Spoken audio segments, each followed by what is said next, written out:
Before we get into this game, it was announced, Tom Pelissero, I saw ahead at first, amongst others, that the Texans are trading offensive tackle Cam Robinson to the Cleveland Browns. Boy, they seem to do a lot of deals with the Cleveland Browns. But to the Cleveland Browns, according to Tom Pelissero and Ian Rappaport, it's a 6th or 7th round pick swap in 2027. So Cam Robinson, the big free agent move, and I think you could argue their biggest move to address the offensive line, as they gave him $12 million guaranteed, $14 million on a one-year deal, has been traded to the Cleveland Browns. D'Amico Ryans did speak about this a bit.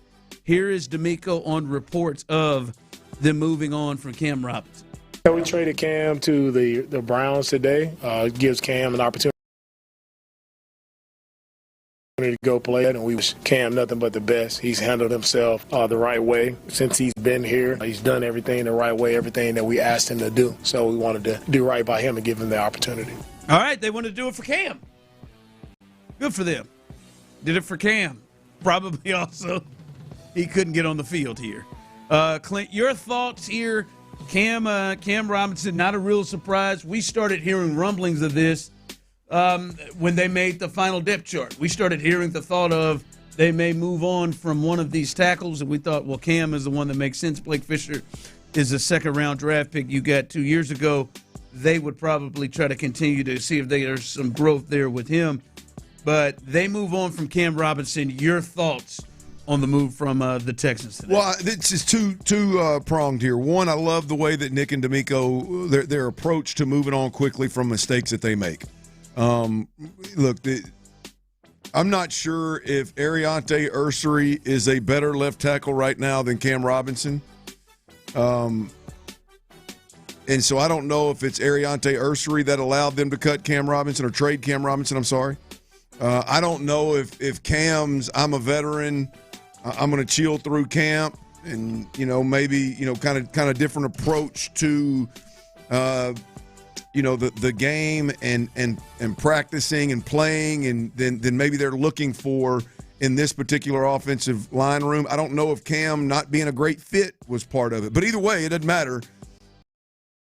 I mean, Dawn in such a quick manner for me is I just love them doing business like that. Number two is, we can't have a Cam Robinson conversation without having a conversation about how bad Nick and D'Amico have been in the O-line arena. Whether it's drafting guys or signing guys. You look at right now, their top two veteran free agent signs or acquisitions in the offseason. Laken Tomlinson is splitting time with Juice Scruggs, who wasn't good enough to get on the field when guard was a problem week and Clint, one. He may be done splitting. Yeah, and he may be benched. And Cam Robinson is traded to the Cleveland Browns, right? So, just another I think flashing red light, if you will, on the dashboard of Nick Caserio and D'Amico Ryan's offensive line issues. This is not a good look in from that, in that department. So glad they can move on from mistakes, but damn, how many O-line mistakes can we make? Yeah, I was kind of in the same thought of, I'm glad, overall, Clint, I'm glad that they didn't try to make this potential problem worse. And we've seen it. There are some organizations, and I'll be honest, I think we've watched it from this one a little bit. I think they tried to force Kenyon Green to work. I think they tried to force Shaq Mason to work at times last year, and it was clear you got to do something else. And everything you said is on the money. This is a blunder, right? I was going back and forth with somebody earlier today on Twitter. He was not an insurance policy. There was no. It was not the plan to give him $14 million, 12 guaranteed, to sit down on the bench and then trade him for pick swaps with the Browns. 4 weeks in. No, the plan was for him to take left tackle, and for Titus to be a guard. And hey, let's see who is better with our second round picks from the last 2 years, Ursary and Fisher, and that will be the line. Seemed like that was it. That was the plan, and then he had that injury, and it was like, yeah, Ursery is playing well, but this guy also can't go. Hell, they saw it week 1. We saw they tried to get him on the field against the Rams, and that clearly didn't work before he had to come out. So, yes, it was a blunder, but, Clint, it could have been made worse if they tried to force, all right, we're going to force this thing, and we're going to make Titus the guard because that was what our plan was, and we're going to have Ursery as the right tackle and him as the left tackle, when that just they'd be worse than they are right now, right? I think Josh Hines-Allen would have done a number on him too if they left him in there, and then your right tackle spot probably would have been weaker without Titus over there. So I will give them some small amount of credit, Clint, with that they didn't make this a worse situation, but yeah, someone probably now. I don't think Trip Brown really has a lot to do with this decision. No, I think they paid him and valued him as a starting tackle, and it didn't turn out that was the best case scenario for the Texans. Again, whether it was he's not a good fit or they don't believe he has the ability, and Tay Ursery is just a better option. Either way it goes, it's clear. Like, moving on from him is it's get some money off the books. I am curious to know, like, what from a payment perspective, like how much did they get off the books and what's that look like? I'm sure we'll see with social media today. We it's pretty quick before we find out what all that looks like. But yeah, I'm with you. I think we're all going to make mistakes. They're all going to make mistakes. They're going to miss on draft picks. They're going to miss on free agent acquisitions. They're going to miss on trades. The only thing I could ask and we could ask, I think that's fair, is, hey, when you make a mistake, man, let's move. Yeah. Let's move on from it. I hate to be patient and you look up 3 years later, the guy's still the same player you thought he was. Right? I mean, I love D'Amico's willingness to go, nope, that was a bad move. Let's get the hell up out of here. And this is one of those, I believe. All right, so that is the latest move there. Football Talk on Sports Radio 610 is presented by Paramount Plus. You can't count on much, but you can always count on Sundays with the NFL on CBS and Paramount Plus.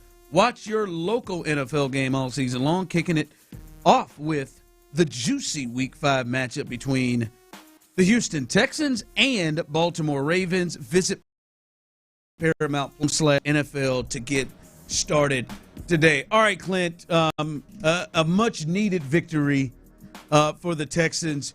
I guess we'll get to CJ here and his grades coming up in a bit, but your takeaways from what was a must-win game for them to still have life on their goals of getting to the playoffs. Your takeaway from yesterday's game. Well, look, I think number one, I don't want to oversell this. It in no way, shape, yesterday's game in no way, shape, or form moved the needle for me in a sense of what I think of this offense, or is this offense going to be able to compete at a playoff level, or is, I still have major concerns for this offense versus an average opponent. I mean, that team we watched yesterday, I mean, hell, the only worst display was my Arkansas Razorbacks. I mean, that team we watched yesterday, Callahan's going to get fired. He just might make it to middle of the season. Well, Cam set their ass. Well, he's already given up play calling. He's trying, but he's already given up play calling duties. And when the head coach starts that and starts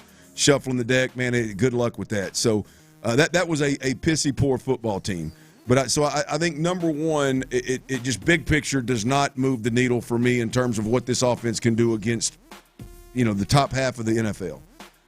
But I do think there are some positives to take from the game, and I think the first and the big one is, hearing D'Amico Ryans and C.J. Stroud post game last night talking about CJ getting out of a bad play and into a good play. One of them being a touchdown to Higgins on a big throw over the top.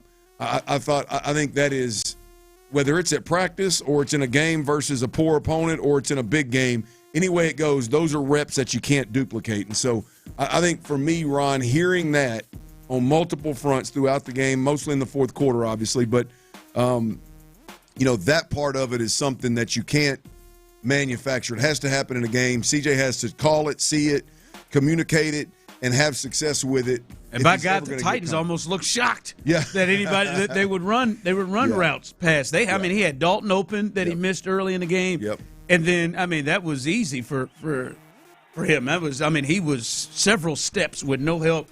You got to at least put some fear in people's thought that you will do that. Yeah. To back things off. Yeah, so I think that number one, just him communicating and him changing plays and him having success and him taking shots and hitting those shots. Hell, I heard J-Lo double and triple down on the fact that the Nico Collins go ball that kind of swung the momentum in the game and started the offense to scoring some points. You're looking at 2nd and 33 right now. Yeah, now I don't know what the hell. I mean, that's a fire the defensive coordinator moment in a heartbeat. 2nd and 33, and you leave a corner on an island with Nico Collins. I don't care who it is, with no deep help and bump and run. Yeah, your ass is fired in the locker room. You might not make the trip. We might put you on Southwest. The reality of it is that was an awful defense, awful play call. But if CJ did communicate that and go to it, that is a big step in the right direction. I don't care who the defense is in a game-like situation or a game situation, not a game situation. God, how football horny did he get when he looked out there and saw? Oh, God, no, I know. I used to do it with Anthony Lucas. Like, golly, y'all scouted all week long and y'all decided to man him up in a critical situation? What an idiot. Yeah, no, that right there. And then I think, Ron, this offense needs weapons beyond Nico Collins. And for Woody Marks to step up the way he did and be the Woody Marks that I remember seeing at Mississippi State. You know what I mean? He had 119 all-purpose yards, damn near half of them through the air, half of them on the ground. He made guys miss. He has the ability to run inside and outside. True dual threat at the running back position. I don't know what took a month of football to get them to figure out that this is the guy to get a good bulk of the carries to, and that him and Nick Chubb are the two guys that need to be rotating, not four guys. Not sure how they got here, what took so long to get here, but I love where they've landed with Woody Marks getting run and producing in a big way. I think those two things right there can't be minimized about this game. The screen on, 3rd and 17 that he just was patient. I mean, it was Le'Veon Bell level patience to set up those blocks and then get it, and then that cut he made on the rushing touchdown, I think number 18 is still at the 12-yard line. And NRG, he's standing sideways past him. So yeah, that was huge. And we talked about it last week. He was my stock up last week, and I thought the numbers didn't show it against Jacksonville, but there were plays there for him, and it looked like they made a concerted effort. There were two things that had to happen. They had to win, no matter what, against this outfit. And to me, there had to be some space in which we saw clear separation between those two teams. Now, it took a while. It took the fourth quarter. But 26-0, there is clear that the Texans and the Titans are on two different levels. And that had to happen. If that sucker stayed 6-0, 12-0, you need them to get the win, but you feel a little different. It was clear by the end of the game, 26-0. Okay, these two teams are not. Yep. And they needed to have that happen. Yeah, I agree, Ron. With Jacksonville and Indy both ahead of you early in the season, for what it's worth, Lord, you needed to know, where do we land, right? Do we land closer to Jacksonville and Indianapolis, or are we really falling down here and going to win 6-0 at home against the lowly Tennessee Titans? So it was a fourth quarter explosion of points that was desperately needed. And so, yeah, I agree with you. I think leaving this game 26-0, Ron, it was important to feel like you're closer to the top of this conference than you are the lowly bottom of this division, with the Titans being obviously in the cellar. So I don't care. You beat somebody 26-0. Yeah, good point. I mean, Denver, they had a dogfight with Tennessee. So, I mean, it doesn't matter.